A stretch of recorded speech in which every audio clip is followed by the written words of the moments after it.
Hi everyone, Emily here from Emily's Excellent Epics, and today's my first video in Bookmas. And what is Bookmas?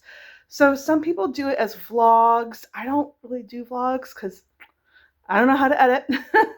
I use, excuse me, I use an Android phone and I don't know how to edit. So there's that.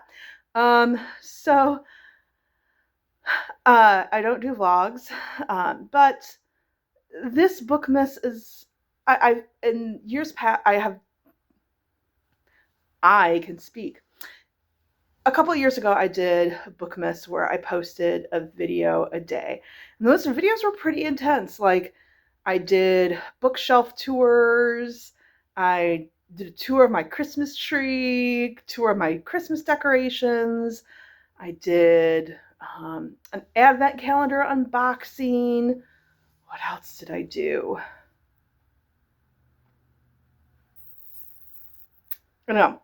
Oh, I did like my top 10 most like exciting books of the year, or my top 10 favorites of the year. I did like different reading challenges that I planned on doing for the following year, like year-long reading challenges, and I put together here's my TBR for that. Like I did a lot, and it was a lot to manage because I was filming ahead of time and then trying to figure out like what video was what day, and have I posted this already? Where am I? I got confused. And I said, I don't want to ever do that again. But I do want to somehow participate in Bookmas. So this year I'm doing it a little bit differently. So each day I'm going to highlight a book that I read that made it into my top 25. Now, are they in order from like most favorite to least favorite? Yes and no. So within, like, I do have a top 10 that I picked. That's solid, that those 10 books fit within those top 10. Among the top 10, the top 3 are pretty solid in those positions. Like the number 1 book I read over the summer, and I said this is my favorite book that I've read so far this year, and I don't think anything's going to top it, and nothing has. So the book of the year that I loved the most this year is solidly, firmly in place. And based on what I have planned for December, what I plan on reading, nothing is going to top that book. So my top 10 is pretty solid. Among like books 11 through 24, 25, there's wiggle room and loosey goosey. Like I just did it as best I could. Okay. Today's video, I'm actually going to talk about 2 books. One book is a book that I totally forgot to talk about in my November wrap-up. Whoops. So I need to talk about it now. Sorry, I need a little water. It's snowing out and asthma and fun times. So, but I have to talk about a book that I DNF, and I totally forgot to talk about it because I don't really DNF books all that often. Because I typically either A, know I'm going to like this book based on the premise, or B, I'm not going to DNF it because I'm reading it for like a reading challenge or like a readathon. Like I don't like DNFing books. I DNF rarely because I've figured out pretty much what I like and what will work for me.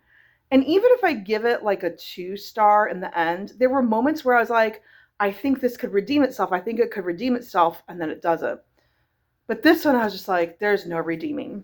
And that was The Cinnamon Bun Bookstore by Lori Gilmore, which has me really disappointed. First of all, I love these covers. Now, I did not read this book. I read it on my Kindle. I didn't read it on this book because I bought it via Pingo, and the reason why I'm sniffing it, nope, it smelled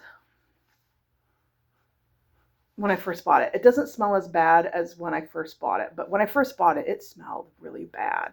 I still think I will probably put this in a free little library rather than putting it on my Pingo shop because I don't want to chance it that it still really smells like it was bad. I was like, I'm going to get a migraine. It's going to trigger my asthma. I can't. At any rate, so I read it on my Kindle. through Kindle Unlimited, and I DNF'd it a little over 100 pages into it, I want to say. Here's why I DNF'd it. And I didn't notice this in the Pumpkin Spice Cafe.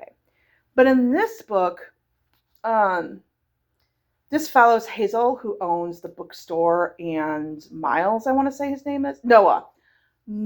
He's a fisherman, and he's kind of like, he's younger. He's 24, and Hazel is 30, and she's feeling like, what have I done with my life? I got this job at this bookstore, and I have never left this small town, and she's about to turn 30 and feeling very midlife crisis-y. Well, Noah really likes, what's her name again? You can tell, I really remember. Noah likes Hazel. And here's how he describes her. She's hot. She's hot. That's it. What is attractive about her? Like, her hair, her eyes, her smile, her other physical attributes. Like, what makes her hot? She's hot. That's it. And Hazel starts to feel some attractiveness towards Noah. And how does she describe him? He's hot. What does he look like? Does he have blue eyes, green eyes, brown eyes? Does he have a beard? Does he have a mustache? What's his hair look like? Is it brown, blonde, curly, straight, long, short? I don't know. I have no clue what these people look like, other than they're hot. More than once I'm told they're hot. But what they look like, I don't know. And there's no picture of them on the cover anyway, because why? Probably because we had no description of them other than they're hot. So how would an artist know how to depict them? I don't know. But I was like, okay, maybe it'll get better. Maybe the storyline. But here's where I finally DNF'd it. So Noah is kind of like a player. He kind of sleeps around, like, whatever. And meanwhile, this is as he's feeling attraction and really likes Hazel and wants to develop some kind of a relationship with her. He's at like a bar or a restaurant, and he sees a waitress, and he thinks about how, guess what? If you guessed how hot she is, you guessed right. He starts thinking about how hot she is. And like, he used to hook up with her, and he thinks about that and how attractive she is. But oh wait, nope, I like Hazel. I need to not go down that path. I don't want my main male characters to be going, oh man, she's hot, of another female character, while they're also interested in pursuing a relationship with our main female character. And that was when I was like, I'm done. I can't take one more sentence of he's hot, she's hot, with no more other descriptions, and like, she's 30 years old and acting really juvenile and ridiculous, and I'm like, I can't